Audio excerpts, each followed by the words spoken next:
তিনি মানুষকে নৈতিক বা মানবিক শিক্ষায় কোন দিকটা আবার কিভাবে আহ্বান জানিয়েছিলেন উনি, এটা নৈতিক শিক্ষা মানবিক শিক্ষার ক্ষেত্রে? সাম্যের শিক্ষায় আহ্বান করেছেন। একটা গুরুত্বপূর্ণ ঘটনা বলি। হ্যাঁ। ওটা হচ্ছে উনি একদিন যাচ্ছেন জেল রোডের এখানে, তো হঠাৎ উনি দেখলেন যে একজন মেথর যাচ্ছে।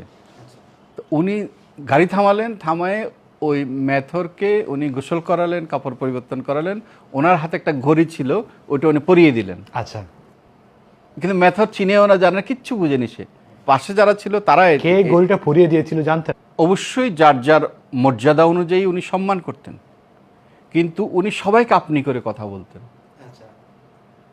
ছোট বাচ্চা থেকে শুরু করে সকলকে, প্রধানমন্ত্রী পর্যন্ত সবাইকে আপনি করে কথা বলতেন। আচ্ছা আচ্ছা, ড্রেসিংটা সিস্টেমটা ছিল এরকম ওনার। আপনি উনি যখন সলুকিতে থাকতেন, ওনার মতো অত মিষ্টভাষী এবং আপনি মানুষ খুঁজে পাবেন না।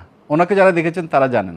এখান থেকে আদবের শিক্ষাটা, আদবের শিক্ষাটা অবশ্যই যেটা বর্তমানে হারিয়ে যাচ্ছে, হারিয়ে যাচ্ছে, সম্মান করার শিক্ষা।